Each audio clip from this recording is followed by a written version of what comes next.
Hey everyone, welcome back to my channel. So I am coming at you again with another video, and I actually wanted to talk about this whole Juvia's Place situation. So for those of you who may be makeup enthusiasts like me, and for those of you who may or may not have known about Juvia's Place, Juvia's Place is a makeup brand, a black woman-owned makeup brand that specializes in eyeshadows. They have now recently come out with foundations and concealers, which in a way I still plan to get.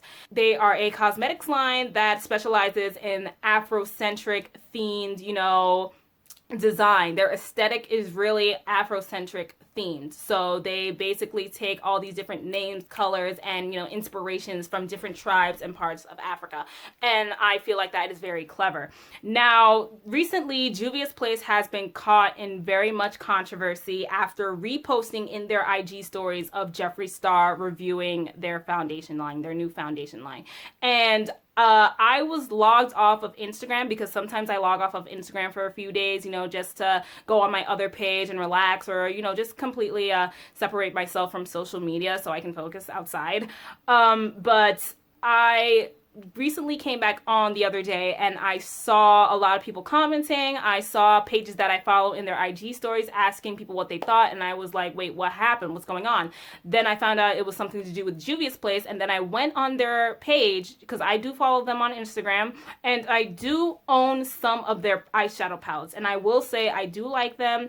I do love them. I plan on getting more, or I planned on getting more, and I planned on getting their foundation line. So I went on their page and I saw a long post, a long dissertation post on their Instagram page from their owner and CEO, Chi. Now, she is an African woman, I think Nigerian, I am not sure, but she's an African woman, and she's basically the one who started Juvia's Place. And she basically said in the beginning that her goal and her mission and the mission of Juvia's Place was to promote Black beauty. It was to promote, Afrocentric beauty. It was basically to put Black women and Black beauty on a pedestal that we don't see constantly in industries and in, certain places. So, most of the Black YouTubers, most of the Black influencers, and most Black women, they were here for it.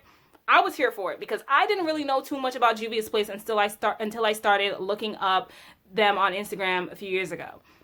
Now, in this recent controversy, they have been caught and called out for reposting Jeffree Star. Now, two things about it. I actually understand people's anger. Personally, the crayon case also has been in the midst of a controversy in the past of posting Jeffree Star's review on their page. They posted a whole video. And the thing is, it's not like Juvia's Place posted a full-blown video on their page. They just reposted and said, thank you, Jeffree Star, for, using our products. They didn't go into much detail. They just said, thank you, Jeffree Star, because he did a video about their new foundation line. Now, personally, as a consumer, I was really upset at this because I understand why so many Black women were pissed off, because Jeffree Star has had a history and a past of using racial slurs and of mistreating Black women and insulting Black women. He called Jackie Aina an irrelevant rat and a gorilla last year. So he's been known, and in a way still is, very problematic. So the fact that a Black woman-owned business would even associate themselves with him is going to look very bad. And I understand people's anger, because I'm looking at this as, look, we don't even want to breathe the same air as someone like Jeffree Star. We want to separate ourselves far as we can away from someone like Jeffree Star. So of course people were going to get mad. I even got a little upset. Why are you putting this guy on your platform? Why are you giving him any clout? And a lot of times that happens, we are quick to call, we are quick to cancel the brand. And of course, cancel culture will come in. Now, let me say one quick thing about cancel culture. I was originally here for it. I understand why there needed to be a cancel culture, because when something or someone is problematic, we should not keep giving them our support. But now cancel culture, like Aina says, doesn't really work because one, you either stand the people that people are canceling, or two, you're emotion based. So you call cancel culture. You say you're quick to cancel this person, especially, you know, black folks are known for doing this. We're quick to cancel someone, say you're canceled. Well, you can only either cancel them when you never supported them. And sometimes when they're so big, it can't work because it's not like their whole empire is going to fall. But, you know, you can only cancel someone if you weren't really supporting them. It's easier to do that, like I said, with boycotts and us boycotting stuff. And also, some of you guys claim cancel culture and then go back to supporting them. Look at what happened with Tati and James Charles. You guys unsubscribed from James Charles and went to Tati, and then a few days later when more information came out, you went back to James Charles. So a lot of this cancel culture is just strictly emotion-based. There's no strategy. There's no commitment. There's no, if I cancel you, you're done forever. I still have not shopped at H&M. I'm going to let you know, solely, independently, I have not shopped at H&M. Again, if someone gets me something from H&M, that's them spending their coin. But, you know, I have not shopped at H&M. But whatever. So anyway, I understand the people's anger and the people's frustration, because why are we associating ourselves with someone like Jeffree? Why are you putting him on your platform? He already has his millions of subscribers and he's known to be problematic. Why is a black woman and a black woman-owned brand associating themselves with someone and with the likes of Jeffree Star? And I was mad. Now, as an entrepreneur, because I am an entrepreneur, I understand why a brand like JUVIA'S or the Crayon Case reach out to the big YouTubers and to YouTubers like Nikki Tutorials and Jeffree Star. Now, granted, Jeffree Star did not receive this as a PR package. He went out, bought his foundation, or bought the foundation line with his own money. And since he did that, okay, I understand. That's his coin that goes into her pocket. That is good. And honestly, Jeffree Star, yeah, keep spending your coin at these black woman-owned brands. And I say to the black woman-owned brands, to the black-owned brands in general, do not send people like Jeffree Star or problematic non-black YouTubers PR packages, okay? Do not do it. Because it looks bad, because they have already been uplifted and they've already made their millions and have their own spotlight. But some of the smaller, medium-sized, or even somewhat big black YouTubers are trying to get up there. And guess what? If you as a black-owned brand, black woman-owned brand, are not putting, you know, the YouTubers on, then it's going to come off like, wow, all this talk about, you know, being like this and supporting each other does not seem genuine. And yes, again, as a business, you are going to promote the biggest and the best and the ones who are at the top, because that gets your name out there. And let's be honest, that gets outside dollars into her pocket, which is smart. Because I'm looking at this from both sides. And the entrepreneurial side of me is saying that's what brands do. They reach out to people. But they did the bare minimum, JUVIA'S Place. When you get out of your feelings, black women and black people, remember, JUVIA'S did the bare minimum. All they did was repost him and said thank you in the story. They did not put him on their page. They did not show him in a video reviewing their products. They did not gush over him. They did the bare minimum. But I agree with the people's anger. Do not associate yourself with the likes of Jeffree Star. If Jeffree Star wants to spend his own money on a black woman-owned brand, so be it. And honestly, sometimes people, and he reviewed it well from what I hear. I don't subscribe to him or watch him. He reviewed it well, but I do not want us to take this, especially black women, to take this as, you know, again, like I said with Tory Lanez, as pandering.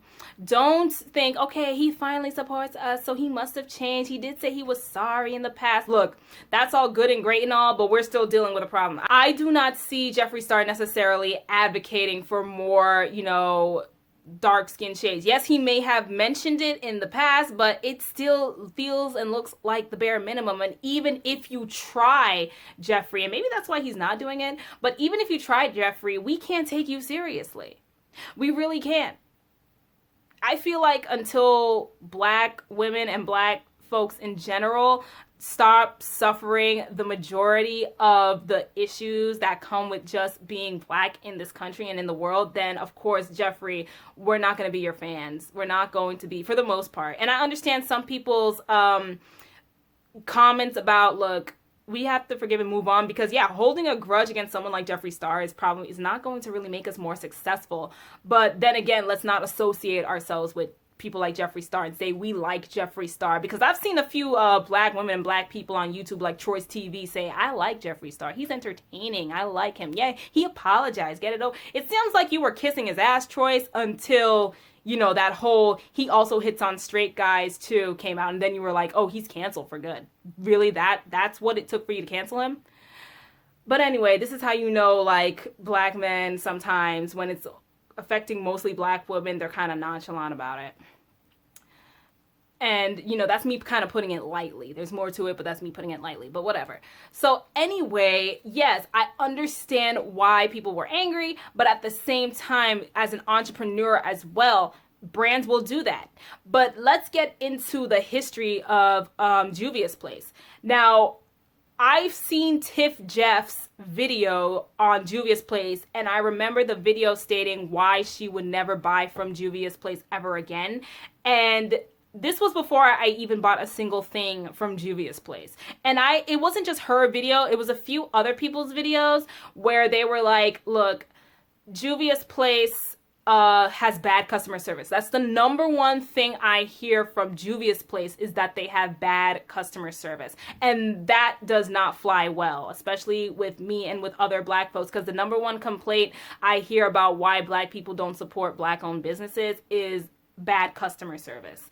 And this is why when we go into business, black people, or people in general actually, know how to provide good customer service and know how to have a little bit of thick skin, because you will run into obstacles in business, unfortunately. But aside from that, Tiff Jeff said, it's funny how Juvia's Place talks so much about uplifting black women, black people, showcasing and representing us and giving us a platform in the beauty industry and in, you know, industries in general, how we don't see that. So this is why she created Juvia's Place, to be all like this. And I would be here for it. Black women were here for it, because yes, this is true. This needs to happen. And we want to support black-owned brands.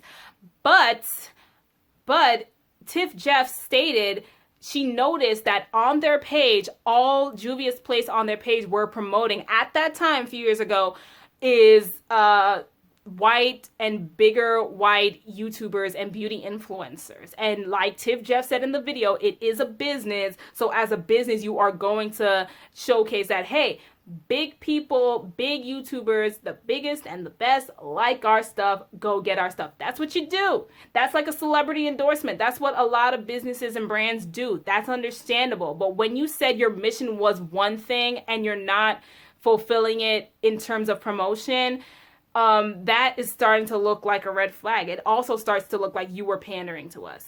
And that's not fair, because Tiff Jeff was right. It was really the smaller YouTubers and the smaller and medium-sized black YouTubers that were putting you on before Nikki Tutorials even heard about you. And once Nikki Tutorials did, you were like gushing over this and like, oh my God, Nikki Tutorials like my stuff. Look, again, I'm an entrepreneur. So if someone buys my product and if someone wears my product or, you know, uses my product and say they liked it, especially when they have a big following, let's just be real, as a brand and as a business owner, she's more excited, or I would be in my case, more excited that not only the person is showcasing and promoting my product and using my product and saying they like it, it's the potential of how many customers will come to your brand. I think that's what she will be more excited about. But the people are right. The critics were right. I heard and I saw old tweets between Chi and, you know, Jackie Aina and Alissa Ashley that she was rude to them. And that's another thing that goes into their customer service. They even had to have a Juvia's Place support page because a majority of complaints I hear from people is that they have bad customer service. And that's why Tiff Jeff as well as other people have said, I'm not buying from Juvia's Place anymore because they have terrible customer service. And look, I get it. I would be pissed off too. How do you promise us something and not deliver? How do you promise that we're going to showcase you, put you on when we put you on, and you didn't do it? Now, I'm also hearing things about Jackie Aina and Alissa Ashley and how Jackie Aina is fake woke because she definitely did not comment on Two Faces' Rich Lives Matter during the whole Black Lives Matter situation when that was, you know, a hot trending and, you know, tension-inducing topic when that was happening, when that situation was happening. And look, I was here for Black Lives Matter because I understood it, and I think the movement was very much needed. But here the owner, the CEO of Too Faced says Rich Lives Matter, and this was at a very sensitive time. This was at a bad time, and I believe, looking back at it, it was a marketing stunt. It was a way to get outrage out of people so people come to their brand. But I read in a comment that Jackie Aina did not say anything because she was getting money from Too Faced for that Born This Way line. And look, I say, Jackie, get your coins. I did not want to get the Too Faced Foundation because I said this is nothing but pandering. Why now? Why are you extending it? Why are brands just now extending their shade range? And although they need to do that, why now? And this is why I just say maybe you should really highlight the Black-owned brands. Look, I think it's great that we're everywhere. Representation matters, but I do not like to be considered an afterthought. I think Beauty Blender did that. They came out with a very lackluster shade range upon, initial promotion, and then they came out and said, okay, we have more shades now. And then I saw a lot of comments saying, nope, they're not getting my coin because I do not want to be considered an afterthought. And I was proud, but then part of me was like, how long is that going to last? So I'm saying the same thing here. Look, just like you can say we canceled this one brand, but still advocate for them to include us so we can go out and buy their shade ranges and buy their foundations because, a lot of us YouTubers need that. So we promote extra products and hopefully get on the PR package. I think honestly, look at the bigger picture. The time that, and some of us have big enough platforms to promote Black-owned brands instead of always, trying to beg and plead for non-Black-owned brands to support us. Either they thought of us first, even if it's pandering and marketing, either they thought of us first or they thought of us first or they don't get our coin. That's it. And honestly, I really have to say this. When it comes to shade range, I rather a Black-owned foundation or cosmetics line who comes out with a foundation line do the whole dark shades first to light shades rather than the other way around, rather than a non-Black-owned brand doing that same thing, because they will come off as pandering to me versus the Black-owned brand who, like the Beauty Bakery, they were the first ones I saw actually do it, and I was like, JUVIA'S Place, are you gonna do it? I want to see Range Beauty do it. I want to see I think it was Uoma, I forgot the name. Oh my god! But I know it's new. It's an Ulta Beauty. It's another Black-owned brand, and I think they do it. I wish Fenty Beauty would have done it. But then you know what I'm saying.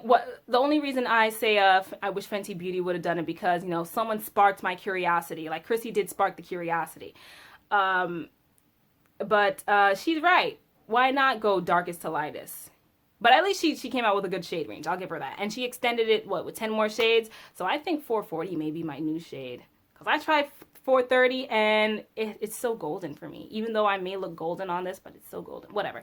But I understand people's anger, but at the same time, look at it from an entrepreneurial standpoint. If you are a business, yes, they will promote and put on people who are big, who can get more attention and more recognition to their brand. And let's just be honest, like if Nikki Tutorials, who has a very big fan base, who has millions of subscribers and millions of followers, if she talks about JUVIA'S Place or the Crayon Case, the Beauty Bakery, whatever, people, her fans, her followers will flock to that brand. So I think that's why they're gushing over it, because let's say, for instance, it's like Beyonce. Look, I say treat everyone the same. It's like Beyonce. If Beyonce bought your product, you will be promoting that all over the place. You will be like, Beyonce wore our stuff, so she must, and she likes it, so go get it. That's what businesses do. That's like a celebrity endorsement to them. But here's the thing, JUVIA'S Place. I now understand that you are not just now, but you are now reaching out to smaller and Black YouTubers. Yes, they gave PR to Fumi, because I've seen her videos. Fumi, every time there's a new launch, she always gets, a JUVIA'S Place eyeshadow and whatnot. So I see Fumi's video. And yeah, they do give her PR packages, but at the same time, I hear that JUVIA'S Place has been known for being disrespectful to Black influencers. I heard that, again, she was putting Nikki Tutorials on, and she was, putting all the other bigger white YouTubers when you claim that you were here for, you know, helping black women and black people in the beauty industry. So now, yeah, you go on their page, it's very mixed, it's very diverse, and there are a lot more black female representation, dark skinned black female representation on their page now, but it had to be called out for them to do that. And it comes off as, you know, African or black people basically, I don't want to necessarily say crabs in a barrel, but that's what it's kind of coming off as. It's like you're saying, you know, this is, I'm trying to get on. Like, we put you on, black and small YouTubers and influencers, but once the big ones started noticing you, it's like you left us in the dirt. So I understand why people are upset. And another thing too, I'm hearing that JUVIA'S Place didn't really put black influencers on their PR list or didn't send them PR packagings until it was time to come out with a foundation line, a complexion line, because you know that we're going to be the first ones to talk about it, or we're going to be the ones that decide whether it's good enough, because we are the ones really advocating for shade range inclusivity and shade range extension. So I think that if that is the case, it looks really bad. It looks like you're just as much pandering to us as these non-black owned brands. But then again, like I said, she is still a business. And I heard that she was also deleting comments about people talking about this situation with Jeffree Star.